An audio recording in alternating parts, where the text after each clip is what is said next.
Welcome back to the KCX Podcast, episode number 11, where every week we bring you a deep dive into the KCX life and what we do here.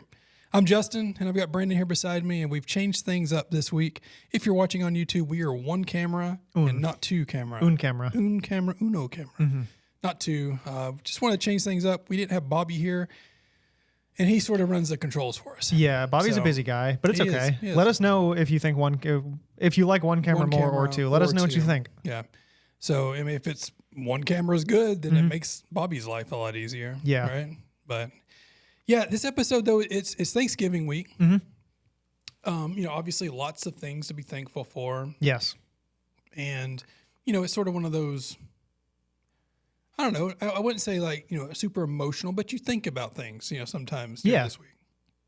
So we thought it would be a good episode to tell you guys a little bit about us, our background story, how we, got to KCX. How we got to where we are. Yeah, how we got to where we actually are right now. Wherever you go, there you are. Yeah.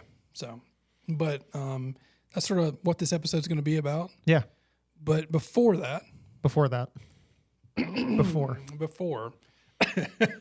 let's talk about this weekend. Brandon, what'd you do this weekend?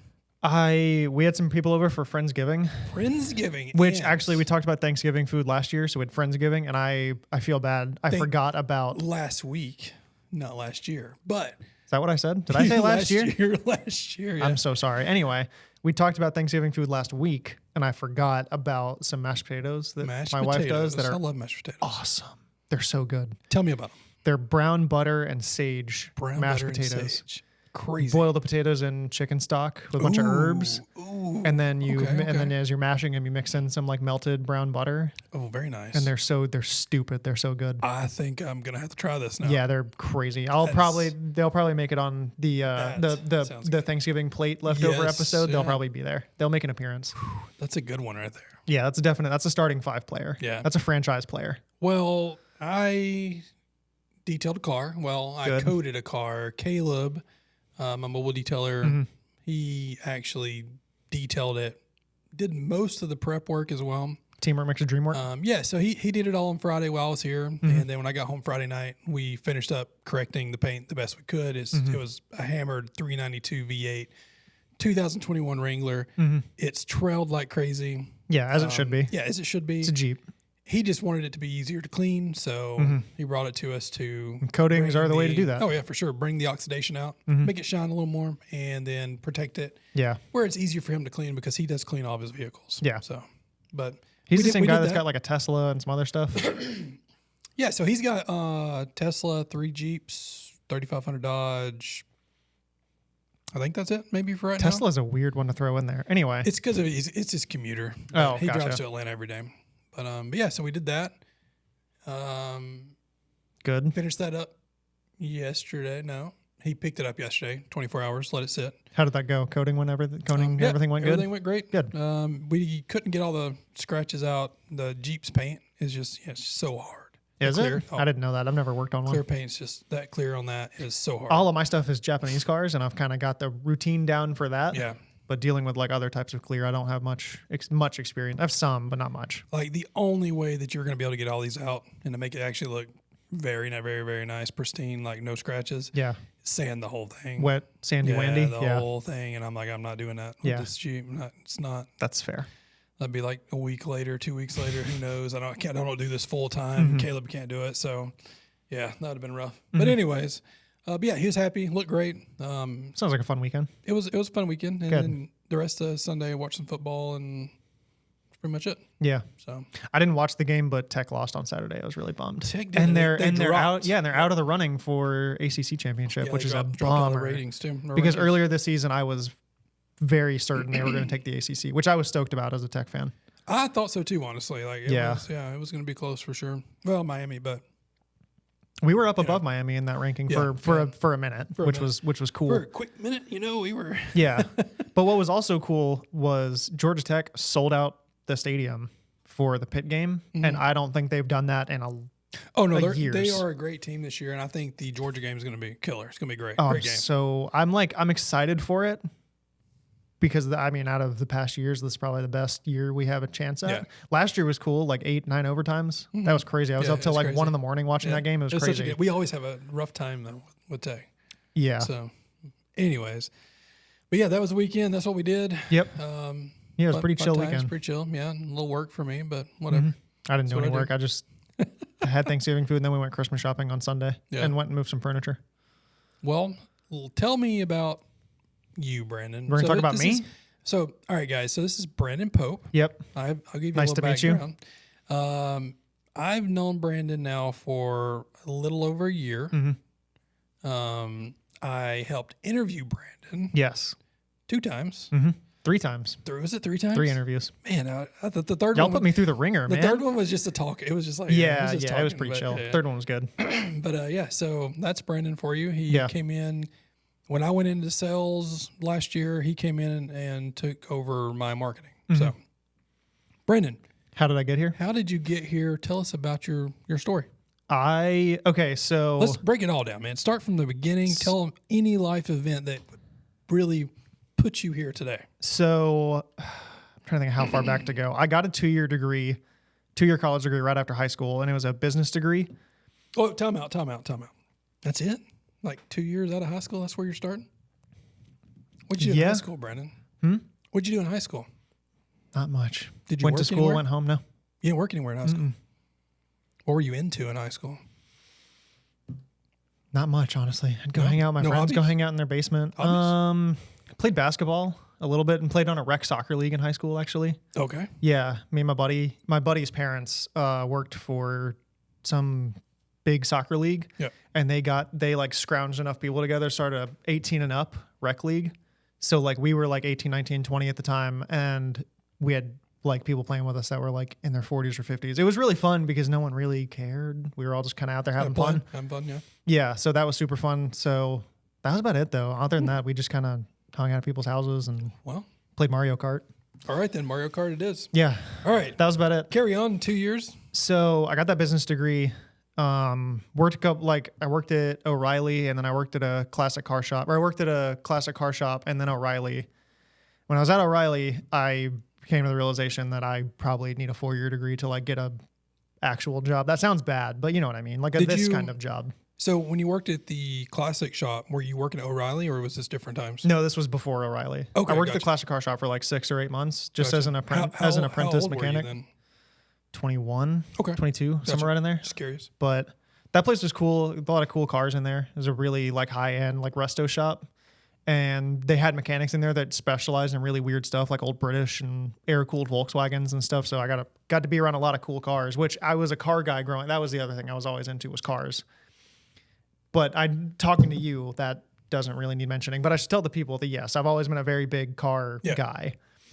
And because that also leads into how I got here. But worked those jobs, and then I was like, I'm going to go back to school, see if I can get, a career type job.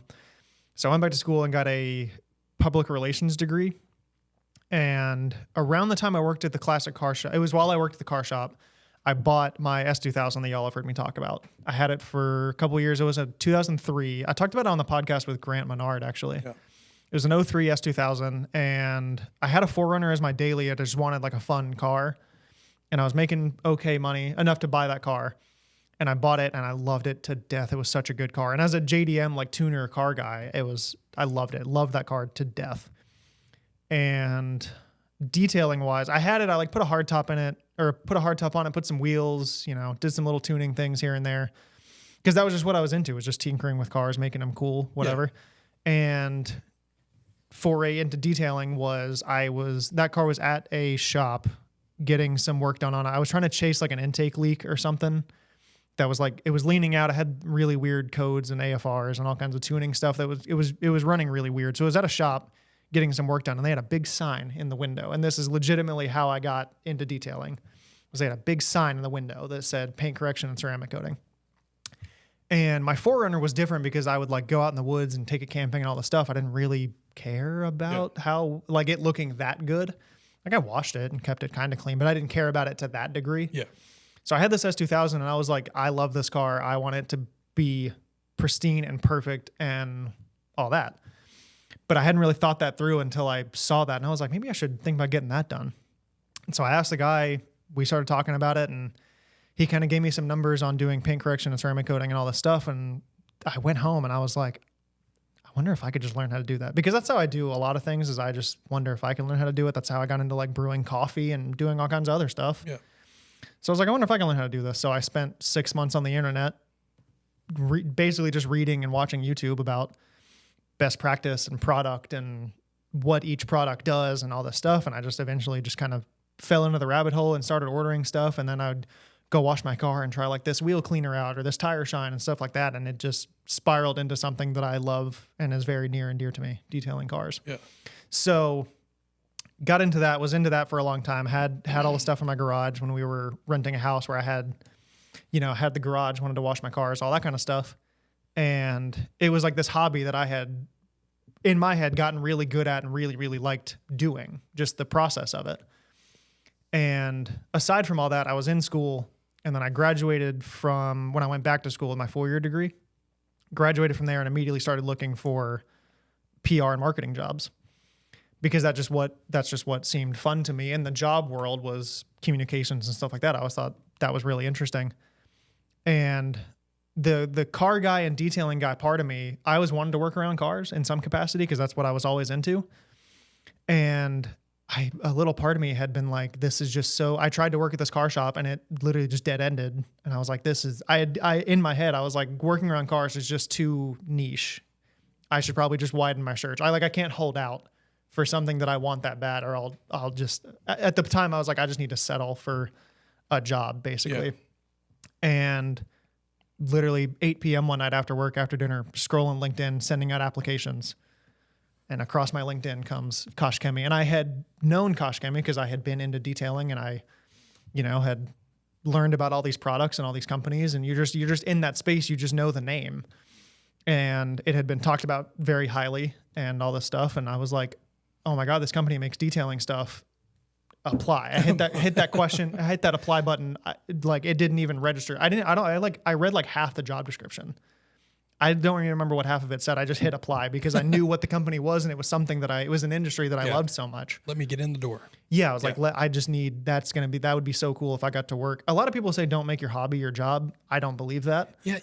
I don't either. I don't believe that. I always wanted to, I was so into cars. I was like, I just want to do that. That'd be fun. Yeah. And so I hit apply, and then lo and behold, also it was like 10 o'clock the next night, Andrew messaged me on LinkedIn. That's when Andrew works. Yeah. And honestly, because it was 10 p.m., I didn't know that. I had never met these people. I didn't know that was the working hours. I thought it was a scam. I was like, this can't be real. It's 10 o'clock. That's funny. Responded to him, and he was like, cool, let's set up an interview, and interviewed, and here we are. So all that to say, I really wanted to make my hobby a job, and then I kind of had convinced myself that probably wasn't going to happen because I don't think my luck is that good. And then my luck became that good. So I got into detailing strictly because I had a car that I wanted to keep nice. I wasn't a professional detailer or a mobile guy or anything. Yeah. I just wanted to keep my own stuff clean. And the problem is when I get really into stuff like that, I get really, really, really rabbit holed and stuff like that. And so I had learned everything I thought I could teach myself on the internet. And I actually did a full wash, decon, paint correction, everything on the S2000. And so when I did that, I did it all in one day when I had done beginning to end, the whole detail and paint correction process. And I was like, I love this so much. Yeah. Detailing is the coolest thing ever. Especially when it's your own vehicle, it makes it even better. And that's the thing is, at the time, I didn't really have much interest in detailing other people's cars. Yeah. I always said, I don't really want to vacuum out people's Camrys where their kids are throwing around Cheerios in the backseat. That doesn't sound fun to me. I just had my own car that I thought was cool, and I just wanted it to look cooler and clean because I would take it to car shows and stuff like that. Yeah. It was a car I was proud of, so I wanted it to be clean. And then once I got into it because I wanted that car to be clean, then I was like, oh, detailing and paint correcting cars is awesome. Yeah. So then my luck apparently is that good, and now I get to work around detailing. Now you're stuck with me. Now I'm stuck with you, but I still love detailing, and I love this place. I love KCX. So no, that's great, man. Yeah, it's great. You're a lot younger than me. Am I? You're not that old. I think I am 14 years older than you. Yeah. So I've basically lived a whole nother life of what you've lived. Yeah. Which is good though. I like working around people that I can like learn stuff from. And there's a lot of people here know a lot more about detailing and stuff than me. So I've learned a lot. I've become a much better detailer since working here. You, Diego. 100%. Yeah. You're way better. I still like to believe I was a pretty good detailer, but I'm a way better detailer now. Yeah. It's the little things. Yeah. The little things. Glass. Yeah, glass. That's the one thing I remember from you, but it's just those little things. But yeah, in the spirit of Thanksgiving, I'm very thankful for where I am and being at KCX and being around all these awesome people and meeting more awesome people and stuff. I love this industry and I always wanted to work around it. Yeah, I mean, you're getting to meet a lot of people right now. Yeah, and I love over it. the last few months, you love really, came into your own and you're, sort of seeing and meeting more people and talking to more people. Yeah, and I didn't really have a lot of experience around like the corporate world. Yeah. I mean, I worked retail and then I worked at a car shop and then I worked at a warehouse. Yeah. So none of it was really like connection building and stuff like that. So it took me a while to get used to that side of this job, but yeah, I love this job. So all that to say, you can make your hobby a job and you should. Yeah. Yes, I agree with that too, actually. Yeah. I mean, I sort of did the same thing. Yeah. So is it my turn to tell a story? Yeah. My story's 14 years longer than yours. That's good though. So might not be very exciting, but so yours is probably way more interesting. So my name is Justin Dean. Mr. Justin Dean, as some say, TikTok Justin, free stuff Justin, Mountain Town Detail Justin. Yeah, just you're a lot of different Justins. So many different things. Yeah. I was born here in North Georgia. Mm-hmm. Was here 24 years of my life. Mm-hmm. And I'll tell you my first job honestly was just mowing yards, obviously. I've always been a worker. Like I've always been a big, I'm going to make money somehow. Mm-hmm. Still like that today. Yeah, you are. Yeah, mowing yards, obviously at a young age, that's sort of what you do, or if you want to make money. My son's completely different than that. He makes money in crazy ways. But mowing yards, started working at, Fort Mountain. Fort Mountain. You don't know Fort Mountain. Fort Mountain? Yeah. What does that mean? That just sounds... Fort Mountain. It's in Georgia. Yeah, what is it? The mountain in Chatsworth. Oh, there's a lot of mountains in North Georgia. One of the largest mountains in Georgia. One of them. No, not the largest. Oh, I don't know. You go up to I've probably Clayton seen it. County or Clayton up there. And I spent a lot of time around Yona in Boy Scouts. Yeah, fun fact. I was an Eagle Scout, or still am an Eagle Scout, I guess I should say. But yeah, see, that's another thing for you. Yeah, Eagle Scout. Anyways, worked up at Fort Mountain State Park during the summer. Okay. Did that. And then high school came and I started washing cars for a funeral home, mowing the grass, doing just random things there. Mm-hmm. Then I started working at Izod. Nice. Izod. Izod's sick, dude. Oh, man. I worked at Izod. It was retail folding stuff. And dude, my dad. It was not good, man. My dad worked in the polo section of what did Macy's used to be? Riches? I think. Yeah. I don't know. It's funny. Your dad and me are almost the same age. I think it's funny, but yeah, he worked in the polo. He worked in the polo department. But yeah, so I worked at Izod for a while. Then I started working at American Eagle. Got a little more fun. There you go. More people my age. Yeah. Young people way clothes. More fun. I mean, I worked there for like 2 or 3 years probably. Obviously not full time, just part time. Then turned 18 and got a job at FedEx.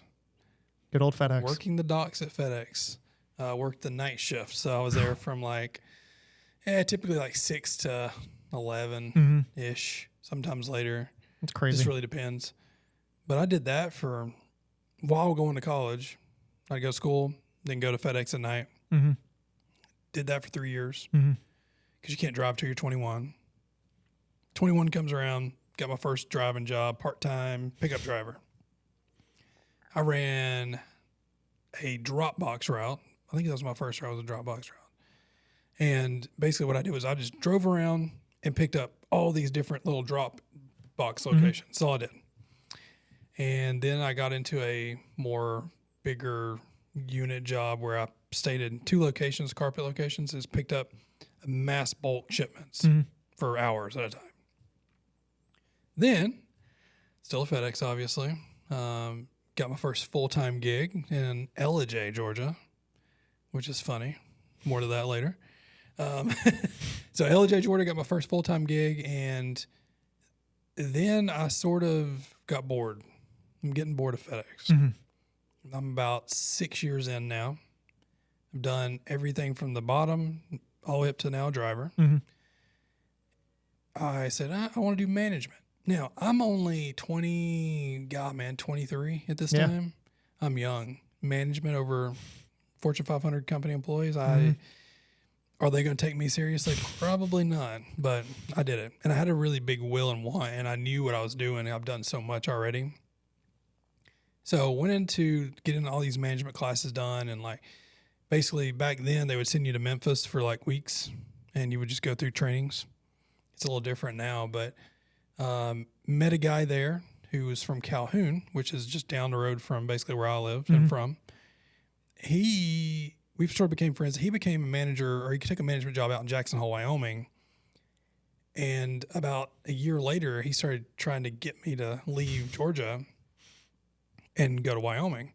Now, guys, I was not the way I was now then. I was not the same person. Like, I was like, no, like scared of a lot of things. Like, wouldn't take a risk, wouldn't push myself to new limits. I was very just okay what I was doing. I think he asked me. So he asked me, hey, got an open job? I said, no. 3 or 4 months later went by. He called me again. Dude, seriously, you need to come out here and take this. No.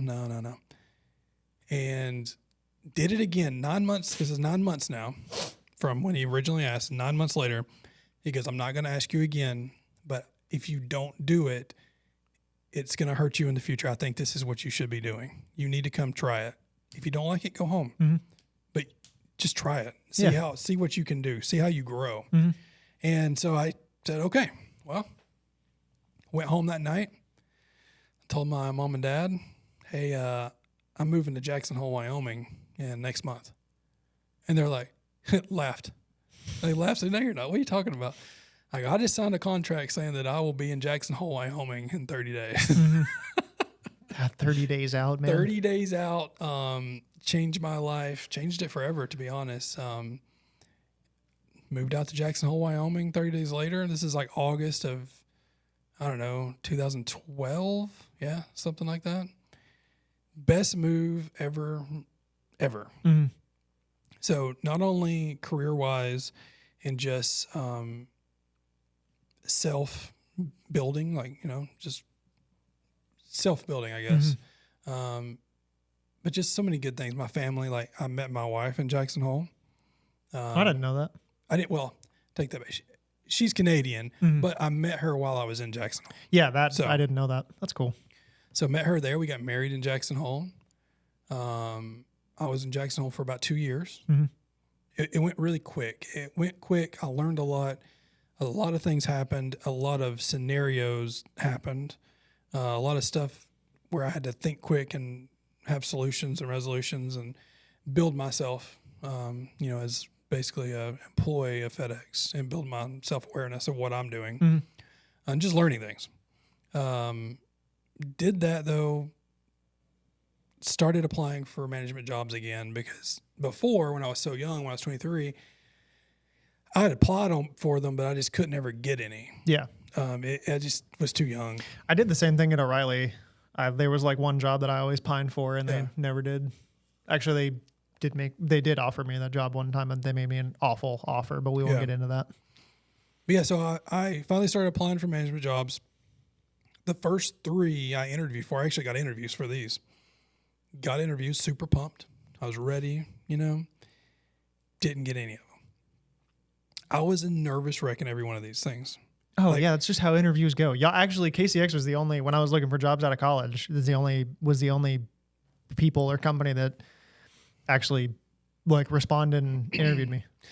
I didn't interview with anybody else, but yeah, you interviewed me. I was so nervous. Well, you know what's funny? The funny thing about interviews, though, is like back then, dude, I would lock up, and I was horrible at them.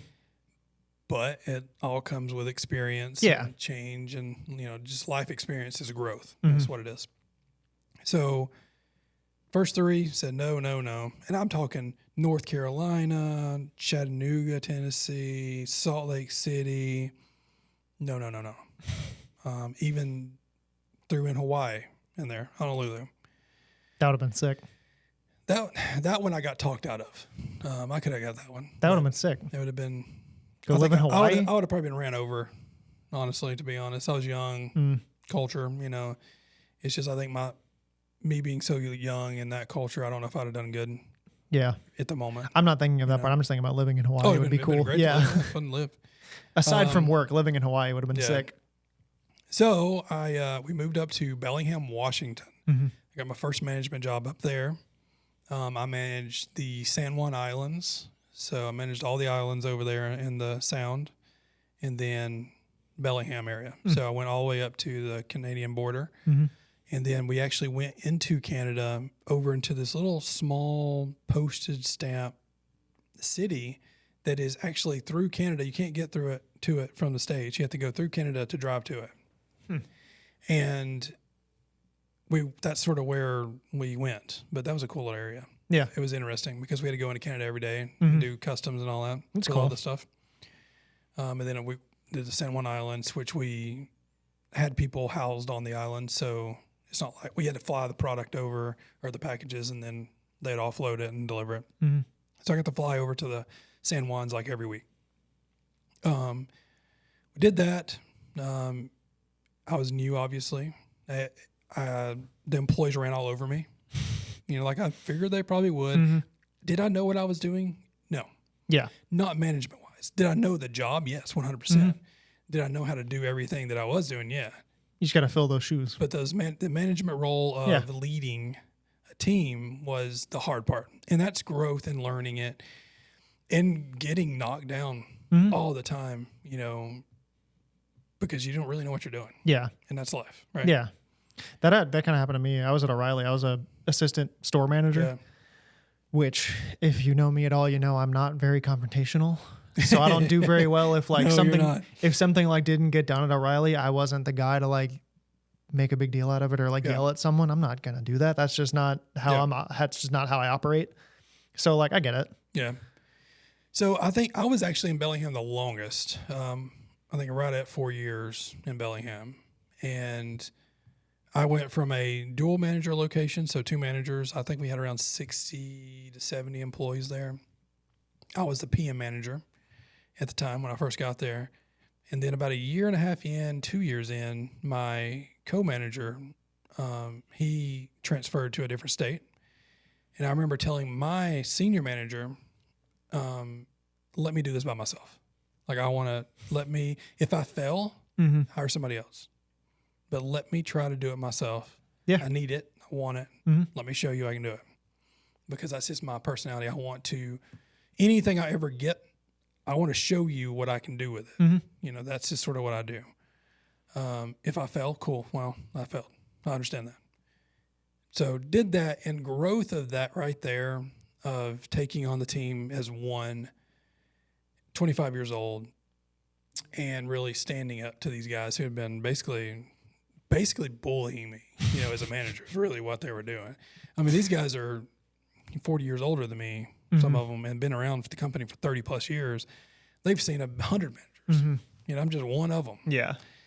It's like a revolving door. It is. And it's one of those things where when stuff like that happens, you have to learn to adapt as a team leader, not a manager. Mm-hmm. You start learning these people for who they are. Yeah. And how do I lead them for themselves? I can't lead this person and this person, over here the same way. Yeah. Because they're 2 different personalities. Got to lead the horse to water. Yeah. So, and I learned that with these guys, and, we were one of the worst stations in the whole region when I first got there. And when I left, we were one of the top 5 stations in the region. And it's not off what I did, it's what they did. The only thing I did was lead them, and help them, coach them on things and be fair. Mm-hmm. A lot of managers aren't fair. They'll treat people differently. And and then that's when backstabbing starts happening, and, he said this, she said that, and there's no teamwork. Yeah. Because it's not fair to everybody. Yeah. And I think the fairness level, I gained, trust with these guys and built this whole concept of fairness. Mm-hmm. And we're doing this now, not that. Mm-hmm. You're not going to leave because you're done. You're partner who is right beside you in your same area still has 50 stops left. Just because you had less today doesn't mean you're going home and they're leaving or they're staying and working. You're going to go help them. We're going to be a team. Is that why you always see the trucks like backed up to each other? Yes, and yeah. It's exactly what happened. So I had an uncle that drove for UPS, and he was telling me about that. Yeah, it's route structure. I mean, the routes come in as a way of your designated areas, but some days those areas have huge influxes. Now, there's a better system in place now, but back, 10 plus years ago, 13 years ago, we didn't have that kind of stuff at FedEx. So we couldn't, it was more of a, here, let's figure things out. It wasn't a system, like a computer system processing it for you. But they have that now, but it's just different. 13 years ago when I was like 13, like 14 years old. So I did Bellingham for, right at 4 years and decided, hey, I want to change. I just like change. Yeah, you just like to live all over the place. It was a hard station. It was the Bellingham station was the hardest station I worked at. Had to get up out of there. It was just, it took a lot out of me, like family and stuff too.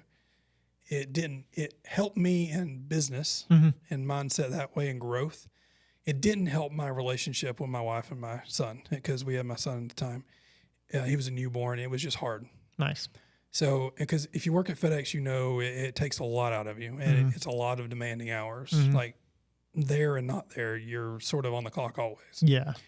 I remember when my uncle drove for UPS, he worked, especially around like Christmas. Oh yeah. It's crazy. Yeah. It's 70 hours every week. Yeah. He would come to Christmas and he'd be like, all of you need to do all your shopping in person.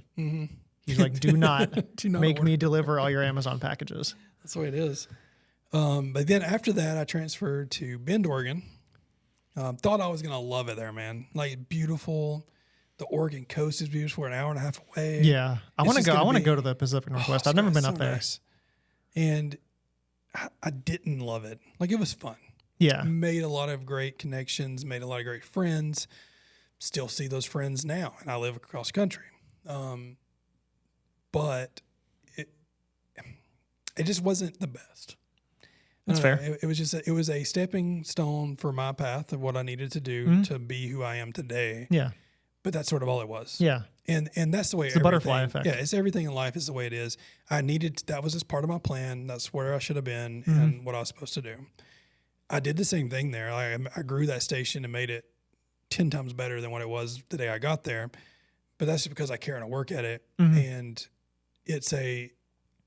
I'm not a adios guy. If it's 5 o'clock, if it's 9 o'clock, I'll still do whatever it needs to be done to help grow because that growth impacts me and I need that growth. Like I just need it in my life type deal.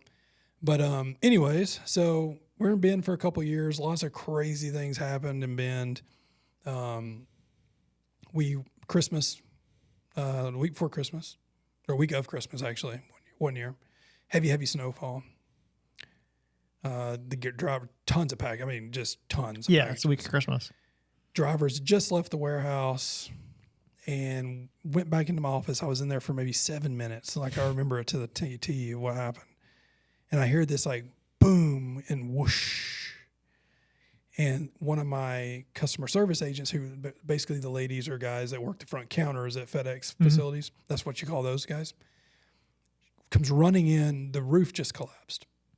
So the warehouse and the office were sort of separated, like built differently structurally. The warehouse was obviously just metal frame. Yeah, big steel box. Where the offices are more brick. The whole thing, too much snow on top, collapsed the whole thing. That's insane. Like literally went out and the roof was on the ground. That's snow crazy. All in the building.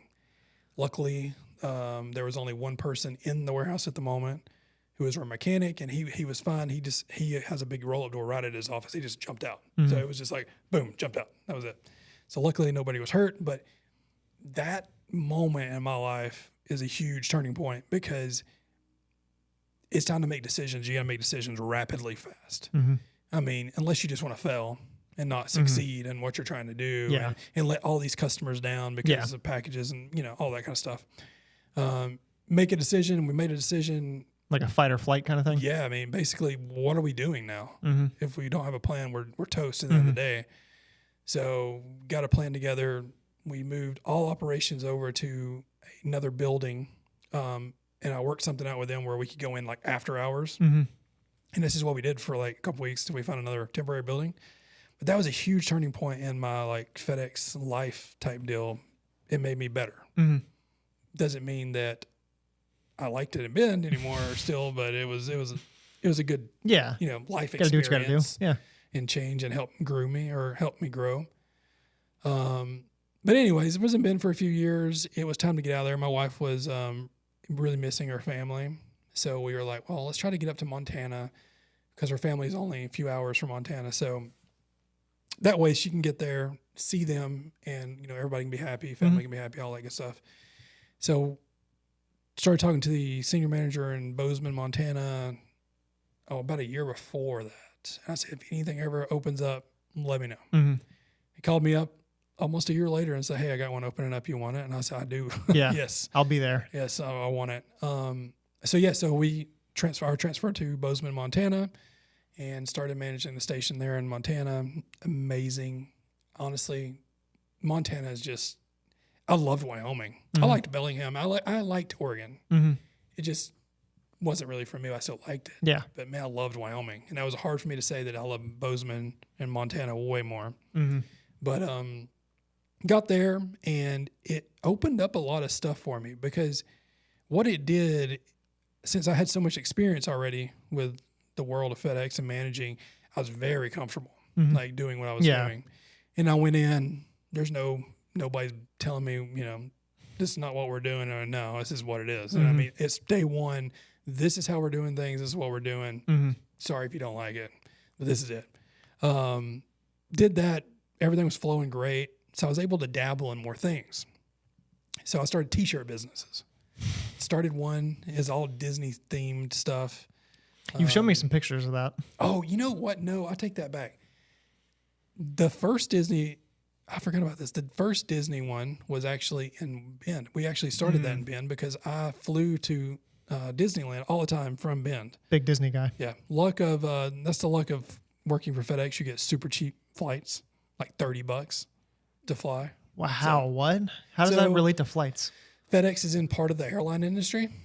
Oh, like flying cargo and packages and stuff. Yeah. So we got the same perks as airline industry people got. That's A whole nother cool. story. Anyway. Like, it's super cool. Started my first t-shirt business there. When we moved to Montana, I still had it, but decided to rebrand. I'm like, I think I'm stuck here on this one. I need to rebrand. Mm-hmm. It was sort of an outlet for my creativity. Mm-hmm. Started another t-shirt business in Montana, same Disney. It was Disney themed, just better, more structure, more branded, more well-rounded. Did that for a few years until I decided this is hard to do. This t-shirt stuff is hard to do. Like, because if you're not marketing constantly, then it's sort of worthless in a way. But it was a good business experience. So that's sort of what I got out of this was business experience on what to do, what not to do, and when to jump and when not to jump on certain situations, and what not to do and all that kind of stuff. So I learned a lot of that. Well, I had a older Infiniti QX4 SUV that I had bought in Oregon for like literally, dude, $3,000. Nice. Was great. Such a freaking good vehicle, dude. I'm telling you, I love that thing. And didn't ever really do anything to it because it was like 97, I think. It wasn't worth me painting or paint correcting. Yeah, that's the fair. paint was too gone. But anyways, had that, sold that thing in Bozeman, got a Subaru Outback thinking that that's what I needed in Montana because everybody drove one. Yeah. I'm about to say that's what you have to, Oh, I hated that thing. Really? Why? Dude, it was just problem after problem and all this stuff. So that's the only thing with Subarus. I finally just said, okay, I'm done. I really want to months later. I really want to get my wife a Subaru Crosstrek, but like I've heard just enough horror stories about them that I'm kind of wary to buy one. They're so cool. I had a buddy that had one. They're so cool, but he had so many problems with it. Yeah. Well, so anyways, sold that thing, went and found a 2010 4Runner Trail Edition. Good. Paint was garbage, just black. Mm-hmm. And I remember telling the dealership, I bought it from a dealership, a used dealership, and I was like, hey, what'd you guys do to the paint? And they're like, oh, yeah, we buffed it out. And I'm like, oh, God, it looks horrible. Yeah, you didn't do a good job. Yeah. So growing up, just going to backtrack just for a second. Growing up, I always remember my dad, like growing up all the way through, I lived there. He would always be up in the mornings, even washing my car, his truck, my mom's car, my sister's car. That's what he did on Saturday mornings. He would always just be washing our car. So I was always around it. And I washed cars for a funeral home and different people throughout high school. Were you doing it all through like FedEx days, or did it kind of No, I did it all the way throughout FedEx days too, but it was more of a side gig? Yeah, more of a let me wash your car, wax it for you. Yeah. Detailing, yes, but just one every now and then. Yeah. And not a full blown thing. Not to the same degree that you're doing now. No, like Walmart stuff like that. Anyways, I bought that 4Runner, took it to 3 shops in Bozeman, and the price was crazy high to get that thing corrected. They told me so much crap. I didn't know it at the time, but now I look back and it's full of crap. Like just $2,500, $3,000, $4,000 to correct this thing. The shop that I asked to do the S2000, when I was like, I wonder if I can learn to do it, the quote was like $1,600 or $1,700. Yeah, it's But crazy. it was a little tiny car. Well, I said, all right, fine. I'm going to go buy some stuff myself. Went and bought some cheap polishes, and did it all myself. After I did that, I was like, you know what? Let's see if anybody else wants it done on Facebook. Now, this was back in 2018. So the world of detailing was not what it is today back then. It really didn't take off like social media wise until probably about 2021, to be honest. TikTok. More. Yeah. I wasn't on TikTok. I got into it about when did I buy the S2000? 2019? It's about a year after that. So yeah, 2020. Yeah. But it didn't even come from like TikTok. Like I said, I just asked. I was like, hey, what can we do this to this car? When I saw the sign. Yeah. And then I just had the light bulb go off in my head of like, maybe I can learn how to do it. Yeah, sort of what I mean, I just sort of taught myself how to do more detailing stuff and be better at it and do deeper details, and started offering it though in Bozeman. And after about a year, I'm like, well, I need to make a business for this because, tax purposes and stuff like that. So I formed Mountain Town Detail. Mountain Town Detail was born. It was born in 2019. Well, no, I take that back. It was actually formed in 2020. I started calling myself that in 2019, formed it in 2020, entered the Rag Company Grand Ambassadorship. Yes, I forgot about this. The Rag Company's Grand Ambassador program. I entered that in 2019 as Mountain Town Detail. And I told my wife, I go, man, I'm going to try to win this thing. And if I win, I really want Mountain Town to be a business. And told the Rag, I remember telling Levi and Dane and Anthony about that. And anyways, worked really hard, trying to win that thing. And then I got a call early 2020 saying I did win the Grand Ambassador of the Year. And that sort of changed everything for me. That's when I knew, okay, I can do something in this industry and I enjoy it. Yeah, that's when you like really locked in. Yeah, and FedEx was great. I made a lot of money at FedEx, and they, treated me up well up until really, then things started changing, so I didn't like it as much. But they were great, and I've been there for 18 years, but it was time maybe to do something else. And detailing, I felt like a lot of doors were opening in my life for detailing, and I feel like every move I made with FedEx sort of led me up to that point. Yeah, honestly, because every life experience leads you to the next life experience, and it depends on how you're going to act and depends on where you go. But so started Mountain Town Detail 2020, formed it, won Grand Ambassador of the Year. Didn't quit FedEx, stayed because I was scared, but I was doing more. So I was doing at least 3 cars a weekend every weekend. It's pretty good. And I was making a whole nother income just by doing that with Mountain Town. And I took Bozeman and Belgrade, Montana, and really became Mountain Town. Everybody knew who I was, and I was somebody that people brought their car to. I had a couple of contracts with big clubs and centers, event centers, and stuff like that. A lot of things I did with the airport. It was very good. It was well rounded, and I was doing it as a side gig basically. Never had any employees. I had a couple of guys that worked with me during the summers. Just part-time every now and then. Yeah. Other than that, that's pretty much it. Man, if I could go back, I've told you this, but if I could go back, I would have done detailing as a side gig. Like once I got into it and got what I believe to be pretty good at it, I should have just done it as a side gig. I don't know why I didn't. It's life, man. Yeah. It's just not what you're supposed to do at the time. Yeah. But yeah, so I guess it was 20. Like I got really dialed in with the Rag Company then. So 2020, 2021, late 2021, I think it was. I sort of, not really late, I guess early, I sort of became friends with Andrew more. I remember coming down here back when we were at our old location, like right when they first basically came over. So I guess it was late 2020. Yeah. Or early 2020, something like that. And looking around at HQ at Koch Chemie, and it was like 9 or 10 pallets on the ground, and that was all we had. That's crazy. It. Never thought I was going to be working for them. Like I thought I was just going to be repping products and continue my, influencer style stuff. Yeah. And I just got into like a groove with them and loved the products, sort of became friends with Jason and Andrew and started, you know what? If you guys ever need something, I would maybe want to work for you guys if I can work here. So I always said, I got to stay here though. So like, we can do sales. I didn't want to go into sales, man. I was like, I don't want to do that. And I was like, well, if you ever need anybody to run like logistics, let me know. In 2021, that's when the idea of logistics came about. So started sort of speaking about me coming and being a logistical manager for Koch Chemie USA. And took me a while to really figure it out, but this is like mid 2021 or early 2021, I guess. And going a more personal life, my mother got sick in late 2021, and then in early 2022, we found out she didn't really have long to live, and so I had to get back. Like, I wanted to be back here for the family, and I think that all these doors were opening for me to be back, and it was my choice, obviously, to take them. Doors open every day in your life, and it depends on how you react and if you take them or not. Sometimes it's a risk, but life is a risk a lot of times. If you stay comfortable, you're never going to gain experience and your future life, basically.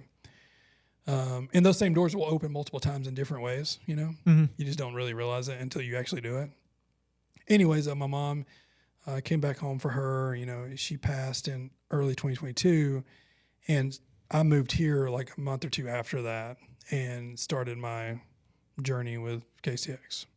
So, really, I guess it was a mixture of everything of my dad being out on the driveway every weekend on Saturday washing and me seeing it, and then doing little bitty things like different people from the churches, cars or schools cars. My mom and my grandmother are both teachers, so I do teachers' cars and stuff like that. Into the business aspect of things, I'm learning so much and how to run a Fortune 500 company and learn how to be lead a team and be a manager through FedEx for 18 years. Helped me understand the business concepts, and then starting the t-shirt businesses helped me learn what not to do when you're starting a business for the most part. And then starting Mountain Town Detail and growing it to what it is now. And I think thankful, we ended on your, what you're thankful for this Thanksgiving season right now. I'm thankful for this as well, man. Like, KCX USA, everybody that's here, it's a great team. Yeah. It's growing, and the growth is all on us. Like, and it's super fun. We're growing this thing. Our team of 20 something people, we've grown from 2, 3, 4, or 5 people, because I was technically number 8 employee wise. And I think out of those 8, I think I'm I'm 3 left. Or 4. I think me and James got hired the same month. I think he actually started a couple days before me, so he actually beats me out on that. But so I mean, been around, we've watched it grow. We've had the goods, the downs, the bads, and everything in between. Everything always falls into place. And it just falls into place. And the thing about us is we care about each other. We care about the customers, distributors. The caring is there. We care. We're not gonna stab you in the back like a dirty dealership on a car salesman. But I mean, sketchy car salesman. We all care about each other. We care about the people, and I think that sets us apart. So I'm thankful for here, and it took me out of the mindset, the corporate mindset of a lot of time away from my family and not being able to be around and the stress levels, and they brought it into something that I enjoy. Now, don't get me wrong. yes, stress levels are still there sometimes, but it's nowhere near like it used to be with FedEx. And I get to spend more time with my family, and it's just more fun. Yeah. And I got to bring Mountain Town Detail with me, and now I have mobile Mountain Town Detail. Sometimes I never do, and I have a great mobile detailer, Caleb. Who shout out to Caleb, who really has went into his own and helped the business, and he's helped it grow. I mean, honestly, I'm there to help him, mentor him, be business side of things, but growth wise, man, it's really on him. Like, he's helped Mountain Town grow, and I'm really fortunate and thankful to have him. He's a young kid, 19, and he's got the growth mindset of a 30-year-old. It's great. Yeah, I was gonna say, speaking of things falling into place. Fun fact, I don't know, it doesn't really tie into this job, but I also got married while I worked here, like shortly after I started here. You did. I always forget how young you are, man. I always do. Got married in February this year. Me and my wife bought a house early last year, so things fall into place. It seemed like I didn't work here when we bought the place and when I proposed, but it was all basically last year. Proposed the year before, bought the place last year, got married this year, all about the time I started and worked this job. So everything kind of it funnels in. I mean, same with you and Hunter. Hunter got married. Yeah. And bought his first place. Yeah. Or I think I don't know, something like that. But yeah, just Devin and his wife just bought a place. Yeah, Devin, man, it's just so many. It's just the team we have. I know you guys don't see everybody. Yeah. Eventually we'll have everybody on, but you'll meet everybody. It's all a team. It's funny, before I started, I didn't know what the corporate kind of vibe would be, but I started, and I think it's like, I don't want to make it sound too small, but it was like small enough where everybody's friendly and everybody's chill. Hey, there's Jason. Bye, Jason. See you, Jason. But everybody's it's like you said, it's a great team. So when I came in, I was like, oh, this is not, I didn't know I didn't know whether to be walking in expecting some giant corporate conglomerate thing, and it's not like that at all. It's very, very tight-knit team. It's not, and that's what I love about it. Yeah, too. Me too. I have that corporate mindset because I was in it for so long, and I think you see that corporate mindset a lot. But I'm glad I have that. Yeah, and I think that helps a lot of times. But I didn't know coming in if it was going to be like that, and it's not. And I'm kind of thankful for that. Oh yeah, for sure. But yeah, the growth aspects is just great, and thankful for the you guys, customers. Yes, everybody listening. You are one of those people we are thankful for. Yeah. You're the one that makes this thing keep going. Yeah, man. Without you guys, we wouldn't be here. So yeah. But I think that that's the thankful stuff for this year, and get to know us a little bit. Yeah. So be thankful for that. Be thankful. Thankful for everything you have too. So this is what we're thankful for, which are including many other things like our families that we really didn't mention a lot of right now. Yeah. But those are givens. Like, of course, our families are part of this whole grand scheme of things. Of course. And they're the number one part. Mm-hmm. But, without this, then what? We're struggling. You know? What's it all for then? Things. Yeah. What else are you thankful for? Anything? Tons of stuff, man. Tons of stuff. If I'm going to say something just fun, it's, just something honestly, off the dome. Off the dome. I guess it really ties into this too, is I'm able to sort of do more now than I did at a corporate job. Like if I need to, or if I want to go to Europe like I did last year, and then I'm going back this year and then going back next year. At FedEx, that was sort of scary for me because I did so much off the books. Like, like if I wasn't at work, I was technically still working. Mm-hmm. But now I know that it'll be fine. Leave work. Yeah. So I'm thankful for that mindset. That part of the culture I'm very appreciative of. Yeah. So I think everything just keeps falling back to, personal life stuff, your families, your faith and your church and all that good stuff. But everybody, those are the typicals, Mm-hmm. Of course I'm thankful for that too, but I wanted to just talk about the other things. Yeah. So, yeah, it's sort of it, man. Good. But it's been it's 53 minutes. 53 minutes. Wow. We rambled. I will ramble on forever. Yeah. Like me and Diego getting in here for 8 hours would be killer. Yeah. Y'all need to let us know. Comment below if you want to see a 6 to 8 hour podcast of Justin and Diego. It's life experience, man. I don't know what we're going to do when Diego gets in here. I don't know how I'm going to stop the train. I know. Well, it's just one of those things like I was talking to you earlier about how Diego's just done it. Like he's been through so many life changes in his life. He's goods and bads. He's done a lot of stuff. The same with me. Like everybody has their ups and downs, goods and bads. And those changes or those life, challenges. Yeah. That's what makes you who you are. Yeah. Diego's got all kinds of crazy stories. Dude, he'll just start a story. He'll be like, oh yeah, back when I was in Cambodia. You're like, hold on, what were you doing there? So, I kind of thought the same thing about you, though, when you would mention like Oregon and Montana and all these places. I was like, what are you doing? Like, what were you doing there? And it was just all FedEx. I was like, those are cool places to live. Yeah, it's growth. I'm so thankful for that, man. Mm-hmm. The moving, the change, the growth. Yeah. Life experience is your key to your growth as a person.